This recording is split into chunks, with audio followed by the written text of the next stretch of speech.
Hello, this is Mike Hautsager, the producer of the Phil Schneider CD, and I have with me today Mr. Al Bielek. I asked Mr. Al Bielek to come on and say a few words about his experience and his relationship with Phil Schneider. He knew him very well, and in fact he knew him several years prior to his death in 1996, I believe it was. So I asked him to come on and just share with us, share with you, perhaps some of the private conversations that he had with Phil, because there were many times they spent, I guess, at a conference, a hotel room together.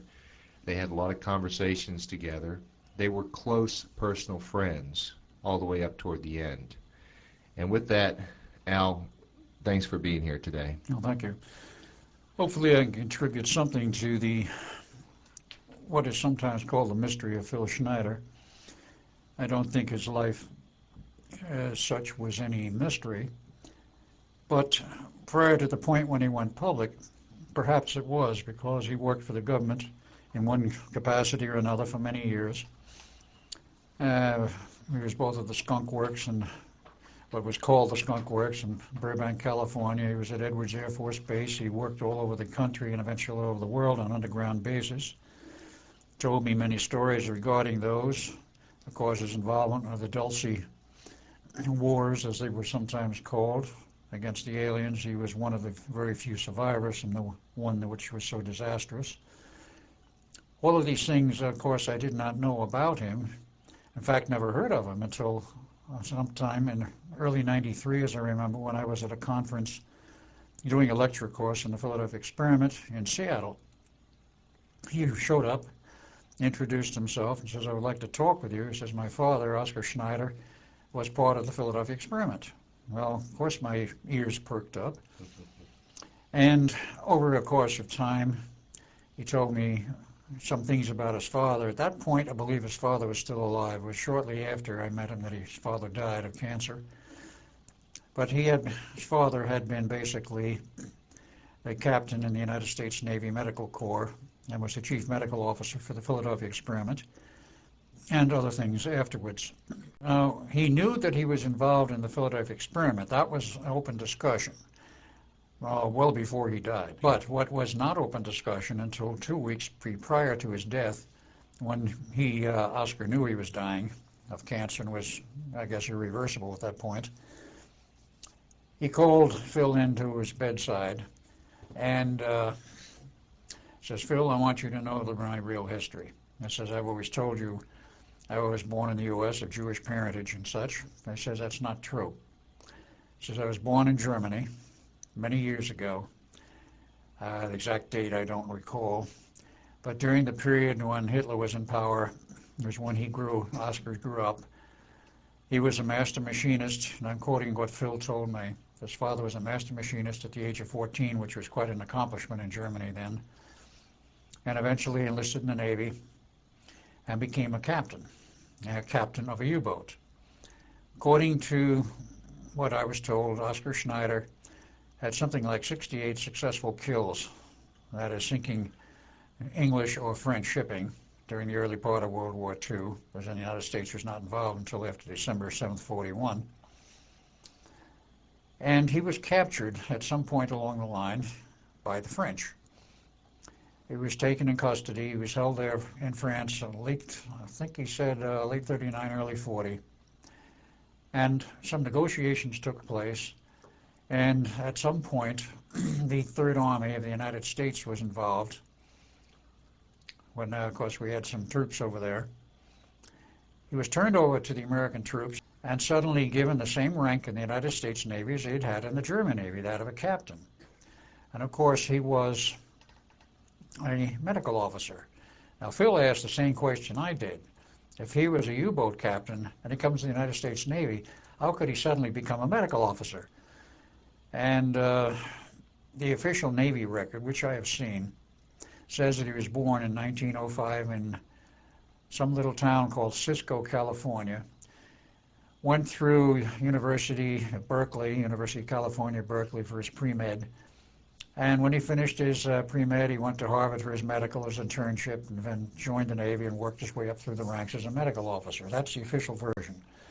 All I can say is for an MD to run off the mathematical equations I have seen and references to time travel and equations for time travel, I knew the reason why the United States government wanted him.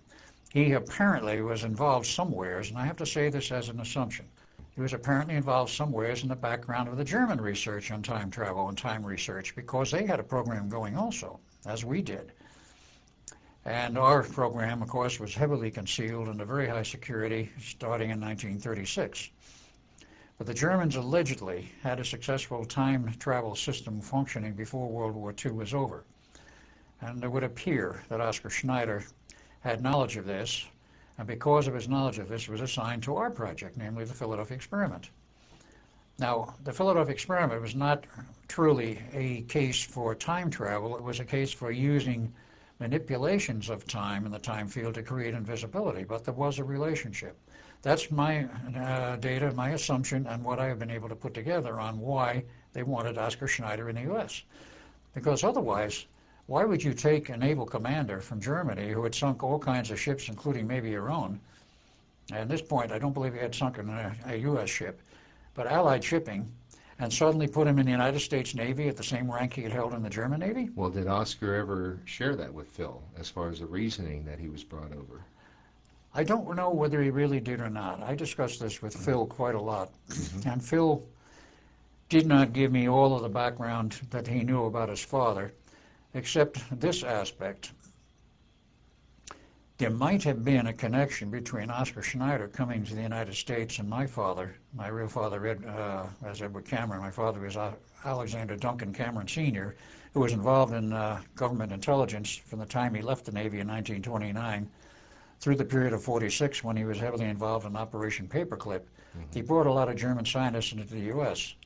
I certainly don't know who they all were. Could he possibly have had a connection with Oskar Schneider? So I think it's possible. Okay, so in your conversations with Phil, did he say anything else about this, his dad and the Philadelphia Experiment specifically to you? Did he say? The only other things that came out specifically was that Phil's father and my father were very close friends. Okay. And they used to go on fishing trips together out of Sarasota, Florida. This was, of course, after the war was over. But I can make an assumption here without really knowing the facts that they might have known each other before Oskar Schneider came to the U.S. That is a possibility. Okay. So that was the link, I guess. That was the reason why Phil Schneider came to you in the first place. He came to me in the first place because he knew that I was involved in the Philadelphia Experiment. He knew his father was involved in it. And he wanted to close the And he wanted to tell me about it and discuss various things. So from that point, did you two become close friends? Yes, we did. Immediately?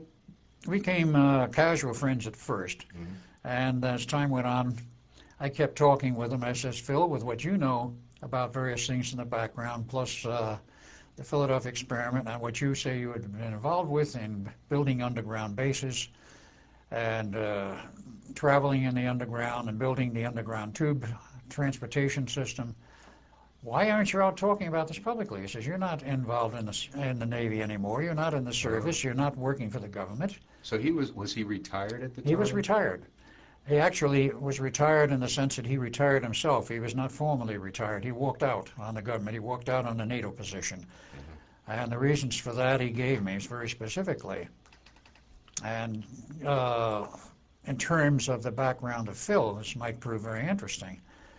Phil, in his own way, worked his way up through the ranks as a geologist and became involved with building underground bases and the tube system for the underground transportation system, and eventually graduated into a NATO position.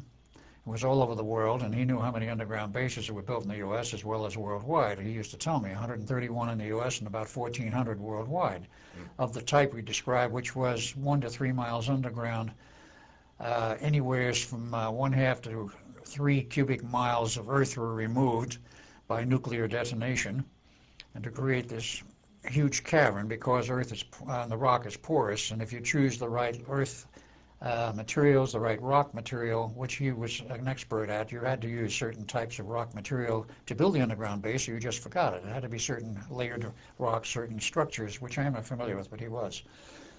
And you would build these underground bases. They were all over the world. They've been built by other nations also. And part of this led into his NATO operations, but the thing where he left was most interesting. He was online for, and I said 2.5, 3 years retirement for NATO, formal retirement, with his salary at that time in NATO had gone up to something like $500,000 a year. This is a salary. Wow. And his retirement was slated to be $1 million per year retirement. He was an extremely important person at a very high level, had high-level clearances. But he said what changed his mind and he decided to walk out on everything was the fact that he was invited to attend some UN meetings, the very classified ones, which were not held in New York at the UN terminal and the UN buildings, but in a deep underground military base. And they said there was a facility which had all of the layout exactly like they have in the UN headquarters in New York, underground in this base. He never told me where it was. But there was an extra row of chairs, or a ring table and a row of chairs above the rest, which was not extant in the usual settings for the UN, for the meetings. Everybody would go in there, including spectators were there, himself and some other people. Everybody would sit down and be waiting, and then the final group came in, would sit at this upper tier of chairs. They were all tall grays, extraterrestrials, 7-footers. Like the ones he shot in Dulce? I don't know if he ever shot a 7-footer. He didn't tell me particularly whether it's a 7-footer or not, but he said the ones that came in on the UN meeting were the 7-footers, and they dictated policy to the United Nations. He attended not one but 2 meetings of this type, and he says after the second meeting, he says, I am working for the wrong people. Had a conference that day with some of his NATO friends in the NATO Department of Geology, I believe is what he called it. There's a whole group of about 40 of them. They all decided they wanted no more of any part of it. They walked out on retirement, salaries, everything. All 40 walked out the same day and wiped out the NATO's Department of Geology. And he retired. He went back to Portland, Oregon. He was living alone in his own apartment. Had an ex-wife and a daughter, about 8 years old, I met at that time. And sort of ruminated within himself, talked occasionally before one group in Oregon, which was the Western Bigfoot Society. I have photos of him talking before that, and there is one article published on the net about it. He used to talk about some of the things he knew at this Bigfoot Society group, but he never went totally public. This was a private group. It was not a really public group. I kept insisting, with what you know, Phil, you should go public with this. I said it's in the interest of the public. They should know some of these things. I said, I'm not telling you should say everything you know, but certainly about the underground bases and operations and so forth. So I finally got him out on the lecture circuit after we talked about this quite a bit. The first attempt at a lecture, which was successful so far as the lecture was concerned, but in terms of videotaping, it was a failure, and that was on 7th of May, 1995 in Las Vegas, Nevada. That was the first one public of this nature. He did a total that year of about 30 or 40. He made some prior to that, again with the Bigfoot Society and the small groups in the Portland area. But this was in Las Vegas on 7th of May. The next day we were slated, the 8th of May, to talk up in the Coeur d'Alene area of Idaho. So was it 94 that he decided to go public? It was early 95. I Okay. kept twisting his arm, and he finally decided, all right, we'll try it. Yeah. The first one that was recorded successfully was the one outside of Coeur d'Alene. I think it was Post Falls, Idaho. Mm-hmm. That was on the 8th of May. Then there was the August one in Denver at the Dean Stonier's conference, Global Sciences, and he did a workshop for about 2 hours. September, for the preparedness show in Seattle. November, another preparedness show in, not Seattle, it was elsewhere, I think Denver. And that was the last of the public series which were recorded. In between this, of course, he had many other lectures. He knew a great deal about the Kobe, Japan earthquake, which is what it was formerly called. Oh, and many others, too. Yeah, but he knew a great deal about those. He knew a great deal about the earth faults. The earth falls? Earth faults all over the U.S. He knew all about them. Faults, yeah, the fault lines. The Denver was relatively safe, but he said if you go west into some of these so-called secluded areas for survival, he says they've got fault lines running right through them. He says the first ridge of the Great Rocky Mountains, as an example, is loaded with fault lines. He says, you don't want to be there. He says, go further west in the second ridge. He says, you're okay. He knew all of the geologic layouts and where the problems were and such. But he was invited to go to Japan to speak over there. The State Department refused to let him go. They says, you're not going. He says, we know you have a passport, but you're not going to Japan. We will not allow it. And they wanted to find out, didn't they? They wanted to find out the facts of what he might know. Yeah. So they arranged that. Since he's now long gone, it doesn't make any difference. He arranged it very neatly.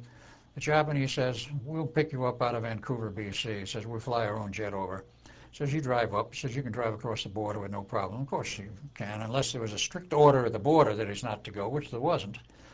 He could just, as a tourist, drive across the border into Canada on a driver's license. He didn't have to show a passport. So he did that. And he met them at a particular airport in the Vancouver area, and they flew him over to Japan in their private jet. He was there 3 days lecturing on the Kobe earthquake and who knows what else. When you say they, who were the they? They were the top executives of major Japanese corporations. Mitsubishi is one example. I remember he mentioned Mitsubishi and some of the others. I don't remember all the names. So they must have given him quite a bit of credibility. They did give him a great deal of credibility. Because obviously what Phil's saying is that we blew off an atomic bomb that caused the earthquake, right? That's exactly correct. There was a tactical nuke in the harbor, which was planted by, as he said, Navy SEALs. And it followed a long argument between the United States government and Japan over the fact that Japan was the world's leader in synthetic intelligence computer technology. Kobe was leveled, and particularly the building which contained most of the research for this was leveled. Mm-hmm. And he told me that 70% of the Japanese scientists working on synthetic intelligence computer systems were living in Kobe and were working on that project there, and it was leveled. And that put them out of business, and the U.S. government probably, whatever elements in the government, it can't accuse the whole government, it's certain sections within it, probably felt satisfied. There was no repercussions that I know of, but at the same time, those executives learned what Phil had to say regarding the facts of what happened, and what may have happened after that, I have no idea. Was it 94 or 95? It was in 95, after he had gone public, and I would say it was in the fall months, but I'm not sure of the dates, because Phil died, murder by suicide, if you will, on or about the 10th of February of 1996. Right. It was just before he was going to go to the Global Sciences Congress in Florida, that Winter Congress. Mm-hmm. Well, let's go back before we get into his death. Right. You again, had a lot of contact with Phil. And didn't you spend... We spent a lot of time with him, going around lecturing, particularly that period when we were in Cordy Lane in the hotel there, sponsored by a woman who's now dead. She brought a lot of people in lecturing all over. Did he share any other information? Yes, he did. He mentioned Area 51, and a very interesting incident that occurred out there. He had business during the time he was working for the government to go out to Area 51 periodically and see some particular officer in the, I think he said the Air Force, I'm not positive now, rather high rank on business related to what he was doing. And in this one particular day, he said when he went out there, he went in, and he went into the outer office, and a Marine guard there says, Mr. So-and-so is not ready to see you right now. Please have a seat in this office. Oh, and by the way, just keep your eyes straight ahead. Don't look from side to side. And when he's ready, he will call you. Of course, tell that to Phil, and he's going to have other ideas. What is it they don't want me to see? So he let his eyes wander, and he saw a window, probably one of those slanting windows, where he could see through partially. It was a dark-colored glass. You could see through partially and see that there was somebody behind that glass. Eventually, he got to talk with the person he was to meet and talk with, what his business was and so on, and took care of that. And then he asked the guy, he says, there's a smoked glass window out there on the other side of your office. What's this all about? He said, oh, that's one of our guests. I said, one of your guests? What do you mean? He says, one of the guests of the government. And what do you mean, guests of the government? He says, oh, that's one of the aliens we keep around. Aliens? Yes. What do you mean? He says, well, we have a few guests, you know, from the UFOs that have come down and so forth. He said, we got a reptilian in there. He says, we've had him here for months. We've been trying to get him to talk. We can't. He said, he won't talk with anyone. So Phil looks at the officer and says, why don't you let me try? The guy looks at Phil and says, you? He says, what makes you think he'll talk with you?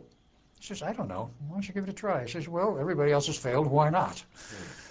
So he was prepared for this. He said, this is a special room. It's got special atmospheric mixture for him and a temperature of 123 degrees F. You have to go in a suit, an air-conditioned suit and so forth. And you have microphones and speak and all of the appropriate. And You're saying the reptilians can't live in this atmosphere? oh, they can. But this guy was being kept in the atmosphere which was more normal to what he was experiencing, would normally experience. They kept him in an atmosphere which was essentially the same as his home atmosphere. So Phil went in there, and he said he was in there 20 minutes, 30 minutes. This guy, when I say guy, I assume it was a male, started coming out with a bunch of pips and squeaks and high-pitched sounds. Now, being that this creature was about 6 foot tall, one would expect a lower voice. But if you have some rare gas mixtures, such as argon, helium, whatever, it's common knowledge, of course, if you put a human in a high helium mixture, they sound funny. Their voice goes up in frequency because of the propagation rate through the gas is a much higher rate than normal air. That was apparent part of the problem. So eventually Phil did get to talk with this creature, and they exchanged some thoughts and ideas. As he was trying to speak in English, but it didn't come out very well because of the gas and so forth. Perhaps he didn't know the language that well. I do not know the reasons. But eventually talked with him. Well, at the time when Phil admitted this to me, I asked him, I said, what did the guy tell you? What did he talk about? He says, I don't feel comfortable about talking about that at this time. He never did tell me. But he got a permanent assignment for 3 months there as the official interpreter for this alien. And nobody else could talk with him, but except this guy would talk with Phil. So what information came out of that, who knows? But the government was trying, of course, to interrogate all of these captured aliens that were still alive and find out where they're from, what they were doing here, and whatever they could get out of them. And apparently it was a fairly successful program, because I know one other person who was on the lecture circuit for some years at Dean Stonier's up in Denver, who was lecturing about the aliens and admitted openly that he spent 7 years in the Pentagon on special projects related to UFOs. I happened to wander in on his lecture was going, because he had the door open. And I looked on the podium. He had notes on the podium. This is a friend of mine. I'm not talking about Phil. I'm talking about somebody else later. And all alien text. I looked at this alien text, and I says to my friend, I didn't know you could read this stuff. He looked at me and says, what do you think I did for 7 years in the Pentagon? And I said, oh. I don't know if I should mention his name. I know who he is and all that, but he's now out of the circuit, but he was the speaker. He was the speaker. Well, then it would be public information. Basically, yeah. He was the nephew of a famous admiral who went to the South Pole back in 1947, Admiral Byrd. This was Admiral Byrd's nephew. His name at the moment escapes me, but it can be traced. But in any case, I found that curious because here was more evidence of alien language text. There has been a great deal of communication with aliens by certain elements of our government, the secret government. Right. And Phil was involved with this for some 3 months. This got into an interesting point of contention later, not with Phil and between Phil and myself. It was a peculiar clearance, and it was related to one of the gemstones. They had a level of clearance. There were several levels of gemstones and several numbers, and he had one of these clearances, plus some other level which came out of the Pentagon. So what else did he share with you? He mentioned the fact that he had been in Europe and in Russia, and though he claims he never rode on these underground railroad systems, he helped build them. And he says, among other things that he was aware of, was the huge pile of UFOs, of wrecked ones that we had, and that we were shooting down UFOs at the rate of approximately 7 a month. And did he see these piles of UFOs? Yes, he did personally. And where were they? He didn't specifically state where in the U.S., other than there was more than one. There were several piles of them. But he said while he was in Russia on NATO business, he looked into the matter over there, and he said they had football fields. He said fields full of junk UFOs have covered 2 football fields. I said they were shooting them down at the rate of about 1 a day.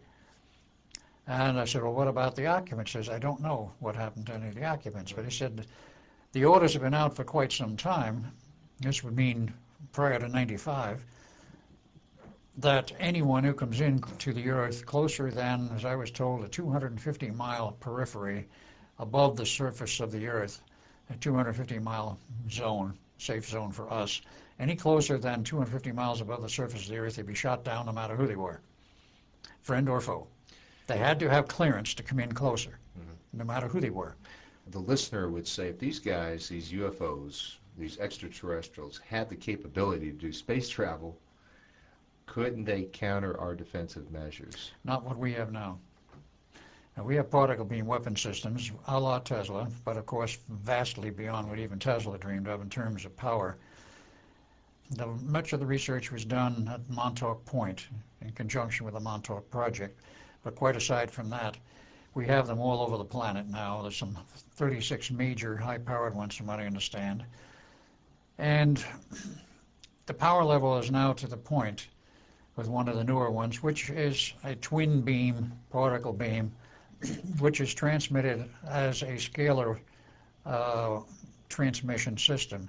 And if you know anything about scalar theory, which maybe some of your listeners will, if you cross 2 scalar beams so they cross each other, you manifest a strict electromagnetic beam with all of its manifestations at that crossover point. So what they do is they aim 2 of these particle beams in the scalar mode out into space wherever they want to. And when they want it to, let's say, produce a physical manifestation such as converging on a UFO and blowing it out of the sky, they will focus it that way. The tunnel for these have to be optically aligned, laser aligned, and so forth. What else did Phil tell you that was interesting? Well, he showed me, of course, his scars. There's nothing unusual about that. But he told me about one of his encounters in the underground when we were doing a bore for preparation to build an underground base. He said the typical procedure was they bored a large diameter hole, large enough to run a captain's chair down through. It was about 6 feet or so in diameter. And it could be earth boring, it could be laser, it could be whatever. But they bore this hole down, he says, anywhere from 1 to 3 miles. The goal typically was between 1 and 3 miles, no less than 1 mile. But his job was, when they had it down to the depth they wanted, he would go down on the captain's chair, literally physically down in the borehole, and examine the rock structure at the bottom to see if it was a kind of rock structure that would be possible to use to create by blasting their underground base. He says more than once it happened that as they were boring, they hit an open area, an underground cavern system. And he was dropped down the first one of these, where it happened that way. He was told, get on the chair and go down and find out what's down there. Well, I took lighting with him. He said he didn't know what to expect. This has nothing to do with Dulce Wars. This is in his standard procedures of building the underground bases. I've done a lot of spelunking in my life, and this is one of the strange things they tell you. In all of the natural caves and natural cavern systems, they are the same temperature the world over, averaging around 52 degrees Fahrenheit, night or day, summer or winter. They vary maybe plus or minus 2 degrees from that. But they hold right around 52, and regardless of the depth, they're still 52 degrees. Now you say, well, what about volcanoes? They have a special structure, and apparently the volcanoes, of course they're hot, you have molten rock, but there's no truly accurate theory to explain why you have volcanoes with all this molten lava, which is assumed to come from the center of the earth. It does not. Why we have volcanoes is still something of an unexplained mystery, and even Phil couldn't come up with an answer on that one. But he went down on this one case on the chair. This is before the Dulce Wars. You go down into the chair and go down to the left, get out of the chair, and is wandering around in a very dim cavern system, very foul air, apparently sort of breathable, but very foul air. And with his lighting, he looked around there, and he thought he saw a shadow or something moving. He wandered around one of the corners of this cavern system, was face to face with an alien. He said he looked at it looked at him. If I remember correctly, he described it as a reptilian, But he says it went for something on his chest. It had some kind of a plaque or thing on his chest. But he said he pulled out his 9mm Ruger that he had in his pocket. He wasn't supposed to have in his suit, but he had a hunch to take the gun with him that day, and he did, and he shot this thing dead before it got him. He said this happened more than once. See, when he was talking about exploring, this is when I'm saying private conversations. Okay. He was exploring these caverns when they hit them. When he went back up finally and told them what happened, he said he got the impression that they knew all about it. And he says eventually he learned the government knew where these underground caverns were and that they were inhabited. So how is that experience different from what the Dulce Wars were? The Dulce Wars was going into a base they already knew, already had. It was originally a government base. It was turned over to the aliens, and they took it over completely and eventually kicked out the scientists, wanted to run it entirely on their own. The government wanted it back, and this was in New Mexico, of course, and from my understanding of the history of it, it was originally built as a storage depot for nuclear waste. But the governor of New Mexico at that time says, you're not dumping that nuclear waste here in an underground facility in New Mexico. You're not going to use it for that, even though it's already been built for that purpose. Eventually, it was adopted for the, I guess what one would say, the underground labs and experimentation, which took place at Dulce. The aliens were invited in. They more or less took it over, and then eventually totally took it over. But the attempt to get it back from the aliens, some 66 people went in fully armed, or they thought fully armed, and only 4 or 5 total came out. Phil was one of those that came out alive, all injured, had to be carried out by Marines they brought in just to carry them out, and even the Marines were hit. And he recovered slowly. He had severe burn marks. He had a hole in his chest and other burns. Yes, single one-on-one where he shot them. Dulce was not one-on-one. This was a known number of aliens at the other end of the tunnel, costing 66 people, including most military, heavily armed, or they assumed they were adequately armed, and literally took all of the military out. They had weapon systems we did not have at that time. Yeah. Was there anything else that he shared with you? Yes, he did. If you get into the period after he left the government, he remained, as he said, quiet for about 2 years, 2.5 years, didn't talk publicly. He took his oaths of secrecy seriously and wouldn't discuss any of what he had done. But then he started talking a little trial pits, you might call it, trial balloons, at the club that was there, the Western Bigfoot Club. And I talked with him. Eventually he realized that the public should know some of this, so I kept twisting his arm to go public, and he did. During this whole period, he was visited periodically by various people from his old group and from the government, from intelligence. Hey, we don't like what you're doing. You shouldn't be taking this public. We'll forgive you everything if you just come back and work for us. And he said this went on repeatedly. He says, finally, after his trip to Japan, and when he came back, he said some fairly high-level intelligence people came to visit him as an apartment in Oregon. He says, we want you to know, Mr. Schneider, you have done a great deal of damage to the New World Order. He says, how much? He says, it's incalculable. He says, you have done major damage to them with your lectures. This is what he was told, and this is what he passed on to me. Of course, he got the same pitch again, we'll forgive you all of this if you will just come back with us. We really need you. He kept telling them no. Well, it's from that point on, apparently, that they started the attempts on his life. Every conceivable form. I think he mentions that there was around 13 or 13 so. Before, of course, the 14th that got him. I was given a phone call by his ex-wife a few nights before the February conference was to start in Florida for Global Sciences, because he was to be a speaker. He was a scheduled speaker there, and he was going to come up to Atlanta from there and do some major videotaping on what he knew. He kept saying, I have lots to tell you. I've only scratched about 1% of it. And he says, I want to put it all on record. And it's too bad that he never got to it. But in any case, that's what he said he would do. And on that night, I believe it was the 10th of February, I got a call from his ex-wife saying Phil is dead. He's been found in his apartment. We think that he had a heart attack and heart failure. He was in Portland, Oregon. Well, after the conference was over, of course, I flew up there. And so he has to go through his apartment and effects. But the story was that basically to give the initial part of it. Basically, a group that came to visit him regularly, Jehovah's Witnesses group. He spoke to them about once every 2 weeks. He was friendly with them, they were friendly with him, because he was not a highly religious in the sense of what persons normally think is highly religious. He had basic religious beliefs. Perhaps God-fearing is how I Yes, put it. that would be perhaps the right term. But he was not hooked on any specific religion and all of the tenets of that religion. Okay.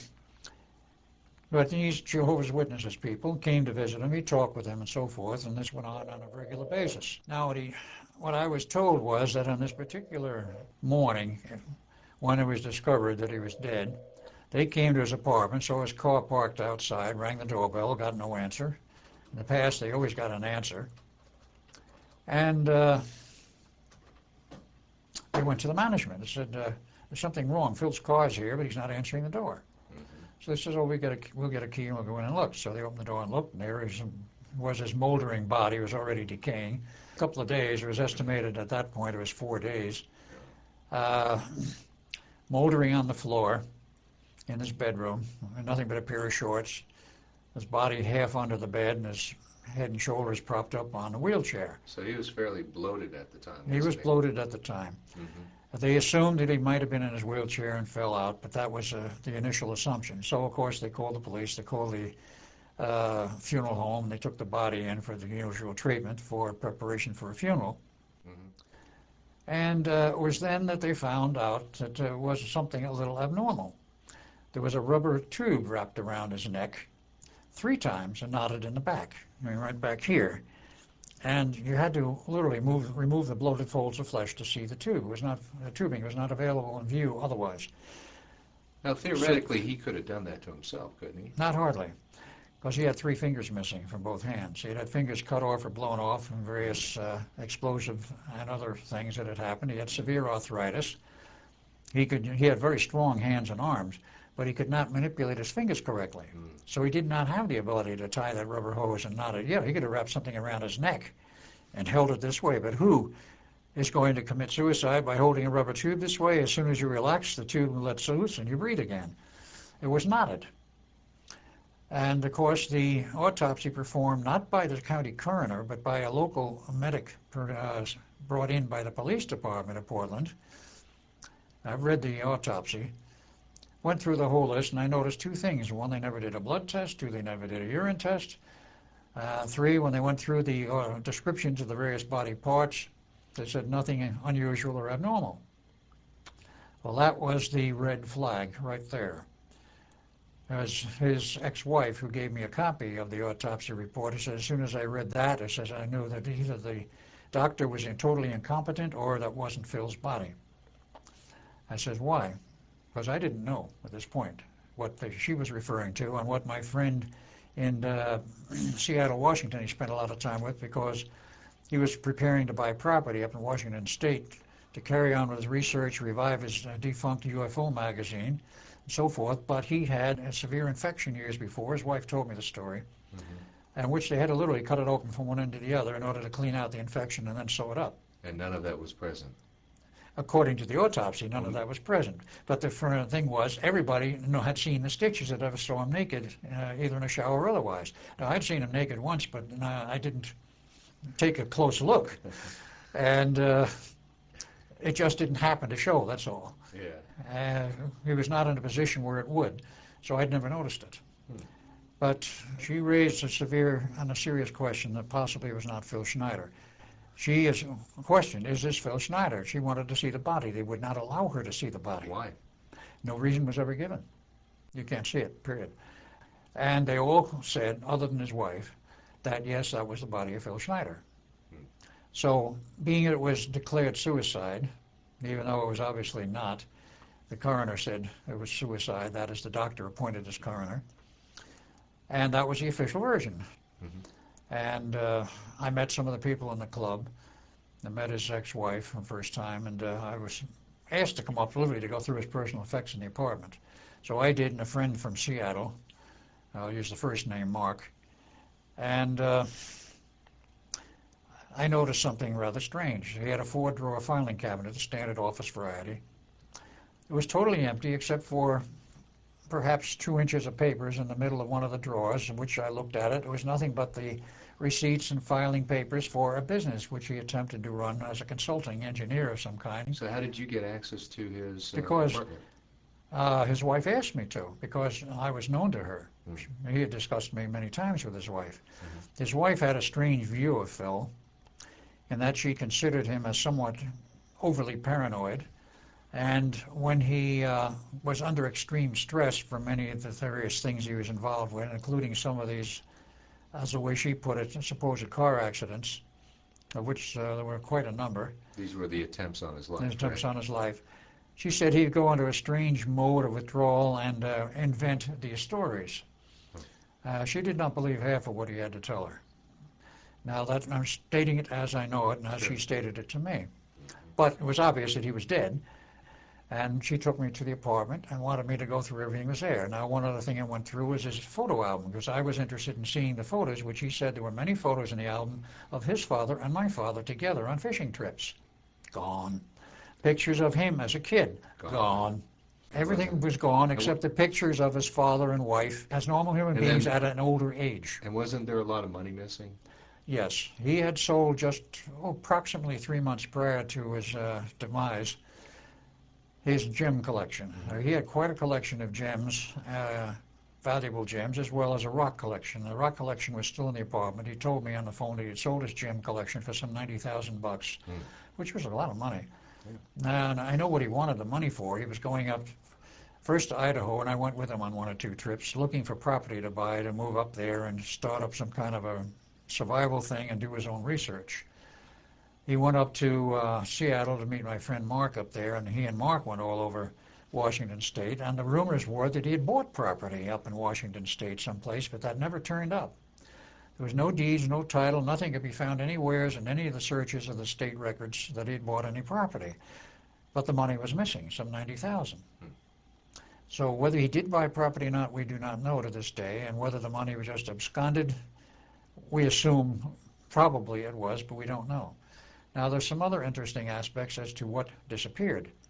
He was known to have a safety deposit box. It was common knowledge among his friends. He mentioned it to me many times. He mentioned what he had in him, among other things. That was a collection of gold bars. I said, gold bars? He said, where'd you get them? He says, from my father. I never saw them, but a number of friends in the Bigfoot Club did see them, and I told them about them. I says, did you ever see these gold bars? He says, oh, yes. He showed them to us many times. He brought them out of his vault, brought them down here, showed them to us. They all had the death's head stamped in the bar. This was the symbol for the German submarine service. They were all commanders, captains that is, of the German subservice had to carry a certain amount of gold bullion with them. That was a law required in Germany. In case they got stuck someplace and had to buy their way out, they could always buy their way out with gold if they didn't have any of the local currency. So they all had the gold bullion, and when he left the subservice, somehow he managed to capture this gold and bring some of it with him, which he used to show to Phil, and Phil was going to melt it down into coinage. I do not know if he ever did or not. But I never saw the gold, but he had the safety deposit box. Who knows what else might have been in the box. Did his wife open the box? Did she The box just plain disappeared. Nobody knew where it was. She didn't know where it was. Oh. Nobody knew except Phil where it was. Phil was a very secretive guy, wasn't he? Very secretive. Yeah. He also had, according to his words, and this is in private discussions again, a lab, which he had jointly with somebody else who was a very good engineer scientist, and they were doing some of their own private research on possible time travel, teleportation, whatever. And they said this guy created what he called a miniature version of what is a TV program that shows this rotating wheel and the 2001 film of water, not 2001. No, the I'll think of it in a moment. He built what was apparently a miniature version of this Stargate. Yeah. And I says, you had one functioning? He said, yes. I says, how did it work? He says, I don't know. The other guy knew most of the technology on that. But I says, well, so you had it operating. Was it big? No. He said it was on a tabletop. He says maybe 3 feet in diameter. And what'd you do with it?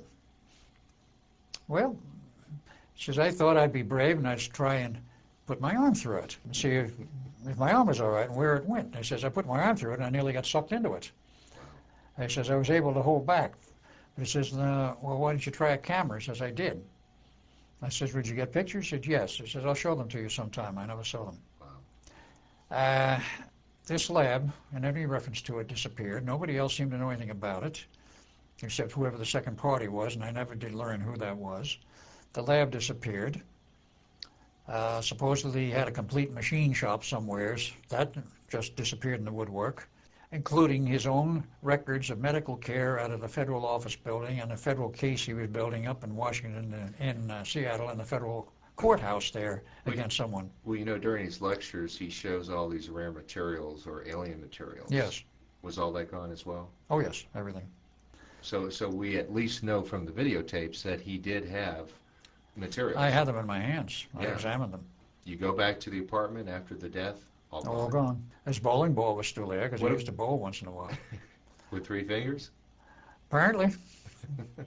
Well, if he could bowl, he might be able to put Yeah, that you thing can around do it his with neck. 3 fingers. I guess. He was strong enough. What about all those pictures, you know, the Bikini Island atomic explosion? Were those gone or were those still there? The ones that he showed publicly were still there because that was already in the public domain. See, that's why he should have gone public even more. Yeah. I say, yeah. Well, so, but based on from your experience, and you knew him as well as anybody knows him, how did you find him to be as far as a credible person? Very sane, very stable, very credible. He could back up all of his statements with some kind of evidence which connected with things I knew. And everything hung together. Now, the claims that he committed suicide don't hold water for another reason. His wife, of course, was totally against that idea and theory. He says, he's got an 8-year-old daughter. He loved his daughter. He came over here all the time to see her. He was trying to save money up for her education. He established an education fund for her. And he said he spent all of his spare time that he could over here seeing his daughter and, of course, seeing his ex-wife. He says, he told me, he says, after we were divorced, my ex-wife and I became very good friends, but he said before that we never got along. Happens a lot, yeah. It happens quite a bit. So, yeah, many reasons to live. But he must have known by going public that his life was in jeopardy. Oh, he was told that many times. So why do you think he still insisted on going public? Because he said as long as he could, he was going to keep trying to put the information out to the public. That he felt things could be done in a better way than they were being done, as of course you can hear him say himself on his lectures. And that all of this cover-up and hiding was totally unnecessary and was wrong, was that sooner or later our hand, meaning the government's hand, is going to be forced into admissions under conditions and circumstances which will not be pleasant or desirable. So I guess just in conclusion, given the way he died and given the fact that hardly anything is preserved of Phil Schneider, except for these videotapes, really. Right. That's it. And a few of the pictures that you have. Yeah. I might say here as part of this record that, of course, other people have become interested in his history, and there is a book now published entitled The Philadelphia Experiment Murder, which deals with his life and his father's life and the Philadelphia Experiment, published by Sky Books. It's a new book just released this year. And he's mentioned in it? Oh, yeah. Phil is mentioned, of course, some of the documentation of his father. They pulled in a number of other people. The inimitable Jack Pruitt, who was station master at Montauk, actually came down to New York with his wife from where he lives in New Mexico to see the lady who was doing the interviewing and actually wrote the book. Is that the Shika? Yes, Shika. Okay. She tried to get him to talk about the Montauk project, but he would not do it in front of his wife. Maybe he wouldn't do it at all. I'm not sure, but I was not. But she met him. Oh, yes, she met him physically. Jack Pruitt. Jack Pruitt, the Jack Pruitt. Wow. Now, I knew about this through his son, Glenn Pruitt, from New York, whom I know, and he was in visiting with Glenn and other family members. But Glenn knew the history to some extent, but he didn't believe it. He says, you're trying to tell me that my father was the head of the Montauk project? And I said, yes. And Preston said, yes. He says, well, if I showed you a picture of him, would you identify him if that's the man? I said, of course, bring us the picture. So Glenn did. I took one look and says, yeah, that's Jack Pruitt, the same guy as the station master. I said, a little fuller in face in that picture than when I remember him, as I remember him. Preston took one of those. Says, yeah, that was him. Okay. Well, Al, thank you for your time, and I hope this sheds a little bit more light on the hidden mystery. There are many mysteries connected with his life, and I was privy to some other things, including special photos of him standing next to an early U-2 and also next to the first stealth fighter. Phil worked in the Skunk Works, and he was there at the time with the construction of the